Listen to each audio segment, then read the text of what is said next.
अच्छा जी, मेरा प्रश्न कल की ही कुछ थीम से लेके और आपके आईआईटी के लेक्चर से जुड़े एक प्रश्न को लेकर ही है कि जैसे जो साधना की शुरुआत कर रहे हैं वो जिन्हें जस्ट अभी आपकी वीडियो देखना चालू किया है, जो जस्ट इन्हें जो जिन्हें मार्ग दिखाया, जो चालू कर रहे हैं स्क्रिप्चर्स को पढ़ना, साधना करना, तो वो बाकी लोगों से फिर रिश्ता कैसे बनाएं अभी शुरुआत की फेज़ में? चाहे वो हमारे जो दो दो दो तरह के व्यक्ति मेरे दिमाग में आते हैं, हमारे माँ बाप हों जो जो पूरी तरह से बाकी समाज से जुड़े हुए हैं, जिन्हें कोई रत्ती भर आइडिया नहीं है हम किस स्टेज में है, या पूरी तरह समाज बाकी सब तल्लीन है। दूसरा, हमारे मित्र हों, चाहे विपरीत लिंग की, चाहे स्त्री हो चाहे पुरुष हो, उनसे रिश्ता बनाना इस शुरुआत फेज़ में, तो उनसे हम किस तरीके से कि आसक्त भी ना हो और अपनी साधना भी जोड़ी रखें, किस तरीके से अपना व्यवहार रखें अपनी साधना की शुरुआत में? साधना माने क्या? साधना क्या होती है? एकदम ज़मीनी तौर पर समझिए। साधना माने अपने ऊपर काम करना, ठीक? साधना का कोई बहुत अलंकृत या दूरगामी या आसमानी अर्थ नहीं है। इतना तो हर आदमी, धार्मिक हो न हो, आध्यात्मिक हो न हो, मानता है ना कि वो पूर्ण नहीं है, परफेक्ट नहीं है। इतना तो सभी मानते हैं ना, इतना तो सभी स्वीकारते हैं कि उनमें कहीं कुछ कमी है, खोट है। दूसरे बताएं ना बताएं, हमें पता होता है। और अधिकांश लोगों का ये इरादा भी होता है कि वो जैसे हैं उससे थोड़ा बेहतर बने, है ना? बेहतर बनने के संकल्प, अनुशासन, प्रक्रिया का संयुक्त नाम साधना है। हम जैसे हैं, हम उससे बेहतर होना चाहते हैं। ये बात कुछ बहुत गुप्त सी, रहस्यमयी सी, गोपनीय सी लग रही है क्या? ये बात कुछ ऐसी लग रही है क्या जो कि अगर किसी गूढ़ शास्त्र में ना लिखी हो तो हमें पता ही ना चले? ये बात तो हर आम आदमी के अनुभव की है ना। हम सभी कई बार तो एक ही दिन में कई बार ऐसा इरादा करते हैं कि भाई अपन जैसे हैं उससे थोड़ा बेहतर होना मांगता। कहते हैं कि नहीं कहते हैं? जैसे हैं ऐसे चलेगा नहीं। अपने ही ऊपर कई बार खींच उठती है, क्रोध आता है, मैं ऐसा क्यों? होता है ना? हाँ। तो अपने ऊपर काम करने को कहते हैं मैं अंदर से बेहतर हो जाऊं। अंदर से बेहतर हो जाऊं माने क्या? वो सब चीजें जो अंदर अंदर होती हैं और अधिकांशतः बाहर दिखाई भी नहीं देती, उन सब मामलों में मैं बेहतर हो जाऊं। जैसे अंदर ही अंदर निराशा हो सकती है, हो सकता है कि आप चेहरे से, बातचीत से, व्यवहार से छुपा जाएं कि आप भीतर ही भीतर निराश हैं या उदास हैं। हो सकता है ना? तो इसलिए हम निराशा को कह देते हैं कि अंदरूनी बात है, अंदरूनी बात है। वास्तव में अंदरूनी ही नहीं है, वो बाहरी भी है, लेकिन उसे हम अंदरूनी कह देते हैं कि क्योंकि कई बार वो अंदर होती है और बाहर हम उसे छुपा देते हैं। कई बार ऐसा होता है कि वो बाहर होती भी है तो देखने वाले पकड़ नहीं पाते, है ना? तो हम कह देते हैं अंदरूनी बातें। इस तरह की अंदरूनी बातें और कौन सी होती हैं? जैसे अभी हमने कहा निराशा, उदासी। और कौन सी अंदरूनी बातें होती हैं जो भीतर भीतर चलती रहती हैं? कई बार हम दुनिया को दिखाते नहीं, कई बार दुनिया की पकड़ में नहीं आती। कौन सी होती हैं? गुस्सा, खीज, ईर्ष्या, तमाम तरह की कामनाएं, डर। खास तौर पे अगर हम डरे हों तो बिल्कुल ही नहीं प्रदर्शित करना चाहते कि डरे हैं, दुनिया क्या बोलेगी। इसी तरीके से अहंकार का भाव, मैं बड़ा हूं, मैं छोटा हूं, या कुछ भी और। मोह, है ना? इनको हम कहते हैं अंदरूनी बातें। अंदरूनी बात कह लो या अंदरूनी समस्या कह लो। तो जितने भी लोग हैं, हर एक जो जीवित प्राणी है, सबको ये अंदरूनी चक्कर लगे रहते हैं ना, लगे रहते हैं कि नहीं? इन अंदरूनी मसलों पर काम करने को, इन अंदरूनी मसलों को ठीक करने को कहते हैं साधना। तो साधना इतनी सी बात है, मैं जैसा इंसान हूं मुझे उससे बेहतर इंसान बनना है। और ये बात सिर्फ संयोग की है कि जिनको हम आध्यात्मिक ग्रंथ कहते हैं वो बेहतर बनने में उपयोगी होते हैं।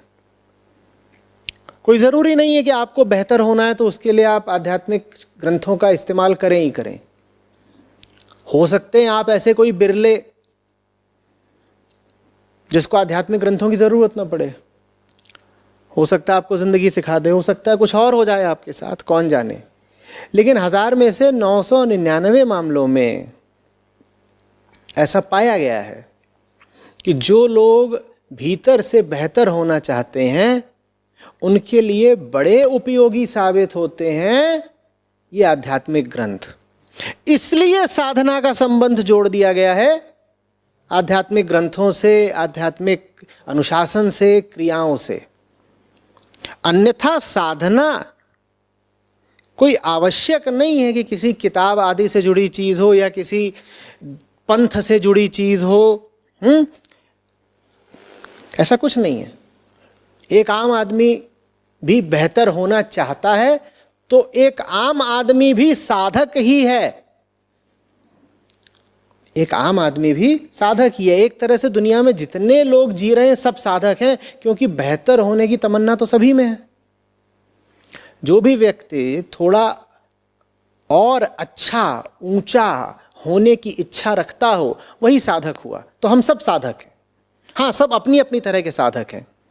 ये भी बेहतर होना चाहते हैं, ये अपने तरीके से बेहतर होना चाहते हैं, वो भी सबकी अपनी अपनी परिभाषाएं हैं व्यक्तिगत बेहतरी की। तो हम सब साधक ही हैं, ठीक है। अब सवाल ये है पूछा कि मैंने अभी अभी ताज़ी साधना शुरू करी है, माने इनका ये है कि इन्होंने अभी अभी साधना पर और ध्यान देना शुरू करा है या साधना का एक विशिष्ट रास्ता इन्होंने अभी अभी चुना है। वो रास्ता शायद ये है कि इन्होंने कुछ साहित्य पढ़ना शुरू करा है, कुछ वीडियो देखने शुरू करें, वो भी इनका रास्ता है, ठीक है। कह रहे तो अब इस रास्ते पे मैं लोगों से रिश्ते कैसे रखूं, घर वालों से, यार दोस्तों से, ठीक है, रिश्ते कैसे रखूं। रिश्ते कैसे रखूं की कोई बात नहीं है, रिश्ते तो है ना पहले से ही। ये ऐसी सी बात है कि साधक पूछे कि मैंने साधना शुरू की है, बताओ मैं कैसा आदमी बन जाऊं। बन क्या जाओगे, तुम तो पहले से ही आदमी हो। तुम्हें बस ये करना है कि तुम पहले से जैसे आदमी हो उस आदमी को सुधारना है। तुम्हें एक नया आदमी खड़ा नहीं करना है, जो आदमी पहले से है उस आदमी को रगड़ रगड़ के साफ करना है। भीतर से तो ठीक ही है, ऊपर ऊपर उसने न जाने क्या जमा कर लिया है कचरा, तो उसकी सफाई करनी है, धुलाई करनी है, उसके जितने भ्रम हो गए हैं और उसने जितने तरह की धारणाएं पाल ली हैं उन सब को हटाना है, ठीक है ना। तो इसी तरीके से रिश्ते भी तुम अब बनाओगे क्या, रिश्ते तो हैं ही। जैसे आदमी पहले से मौजूद है, नया आदमी नहीं खड़ा करना है, उसी तरीके से रिश्ता भी तो पहले से मौजूद है, नया रिश्ता क्या खड़ा करोगे। लेकिन जैसे पुराने आदमी में तमाम तरह के दोष और विकार हैं, वैसे ही पुराने रिश्ते में भी तमाम दोष और विकार हैं। तो ठीक जैसे साधना में पुराने आदमी की घिसाई सफाई करनी है, वैसे ही साधना में पुराने रिश्ते की घिसाई सफाई करनी है। तो साफ करो ना। इसमें इतना सोचने की क्या बात है कि आज सुबह 8 बजे से मैंने साधना शुरू करी है, तो अब विचारशील हूं कि मां के साथ रिश्ता कैसा रखूं। अरे रिश्ता तो है ही पहले से, नया रिश्ता क्या बनाओगे। रिश्ता जैसा है उसके दोषों पर गौर करो, उन दोषों को हटाते चलो।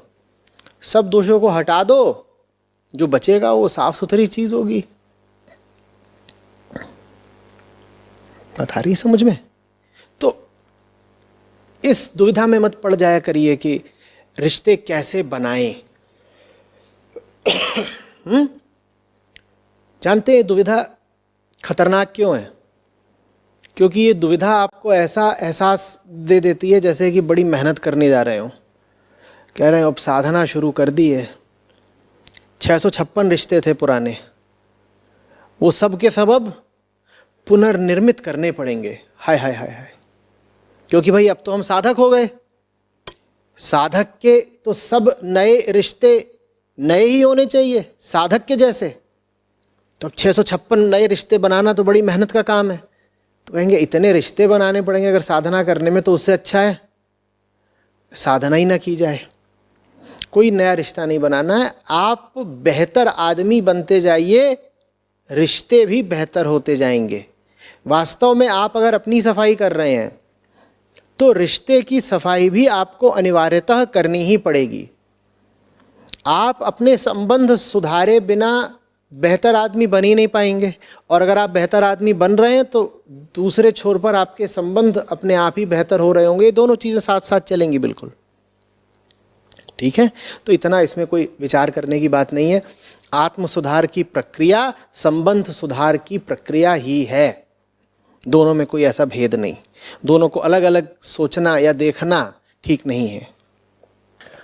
अच्छा जी, और जैसे पुराने रिश्ते की बात तो समझ में आ गई, मैं किसी नए लोगों से मिल रहा हूँ, तो अब मुझे ये एक छोटा सा एग्जांपल लेते हुए मुझे बात समझ में आ गई कि जो भय से, जो अट्रैक्शन से, भय से जो मैं रिश्ता बनाने आ रहा हूँ वो तो गलत ही होगा।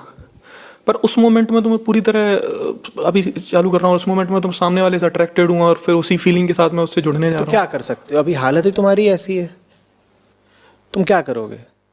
उस वक्त पर जब तुम पर भय छाया हुआ है या लालच छाया हुआ है, तुम और कर क्या लोगे?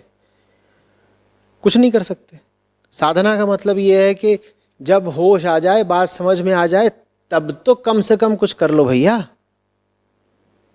जब होश ही नहीं है उस वक्त तो तुम एक यंत्र जैसे हो ना, बेहोश मशीन एक। उस वक्त तुम्हारे पास विकल्प क्या है? मैं तुम्हें बता भी दूं कि देखो डरना नहीं है, पर अगर तुम डर ही गए तो मेरी सलाह अब कौन सा काम आएगी तुम्हारे? ये ऐसी सी बात है कि मैं तुमसे कह दूं सोना नहीं है, पर अगर अब तुम सो ही गए हो तो मेरी सलाह का पालन करने वाला बचा कौन? पालन करने वाला तो अब सो गया, बेहोश हो गया, पालन कैसे करेगा? हाँ, ये कर सकते हो कि जब नींद टूटे तो कुछ बंदोबस्त कर लो कि आगे नींद जरा कम आए। या कि कह लो अपने आप से अनुशासित होकर के कि आज ज़्यादा सो लिया हूँ, संकल्प लेता हूँ कि काम थोड़ा ज़्यादा करूँगा, क्योंकि नींद तो ले ही ली, अब काम का समय आया। ठीक है, आप जैसे होंगे आपके रिश्ते वैसे ही होंगे। आपको पूरी आज़ादी है। खुद से बहुत प्यार प्रतीत होता हो तो अपनी सफाई करना शुरू कर दो। कई लोग कहते हैं ना कि मुझे तो भाई अपनी बेहतरी चाहिए, और कुछ थोड़े दूसरे वक्तव्य के लोग होते हैं, वो कहते हैं नहीं मैं तो निसार हूं फलाने पर। कोई समर्पित है, फिदा है अपने घर पर, अपने बच्चों पर, पति पर, पत्नी पर। कोई कुछ मिशन रखे हुए है, वो उसके प्रति पूरे तरीके से समर्पित है। कोई कहता है नहीं मैं तो राष्ट्रभक्त हूं, मैं राष्ट्र को पूरी तरह से समर्पित हूं। तो ऐसे लोगों को फिर दूसरे से अपना संबंध सुधारना पड़ेगा। वो दूसरे की बेहतरी से ज्यादा प्रेरित होते हैं। दूसरे की बेहतरी ज्यादा पसंद हो तो रिश्ता सुधारने से शुरुआत करो। अपनी बेहतरी ज्यादा पसंद हो तो खुद को सुधारने से शुरुआत करो। लेकिन रिश्ता सुधारने चलोगे तो पाओगे खुद को सुधारना पड़ेगा, और खुद को सुधारने चलोगे तो पाओगे रिश्ता सुधारे बिना ये संभव नहीं है। तो दोनों चीजें चलनी तो साथ साथ है। जैसे कि दो टांगे हैं, वो चलती तो सदा साथ साथ ही हैं। अब ये तुम्हारी बहुत बड़ी निजी स्वतंत्रता की बात है कि तुम पहला कदम दायां बढ़ाओगे या बायां बढ़ाओगे। इस पर बहुत विचार मत करते रह जाना। दायां बढ़ाना हो भाई दायां बढ़ा लो, ठीक है, और बायां बढ़ाना हो पहले तो बायां बढ़ा लो। बायां बढ़ाओगे पीछे पीछे दायां आ जाएगा, दायां बढ़ाओगे पीछे पीछे बायां आ जाएगा, चलना दोनों को साथ है। ठीक है।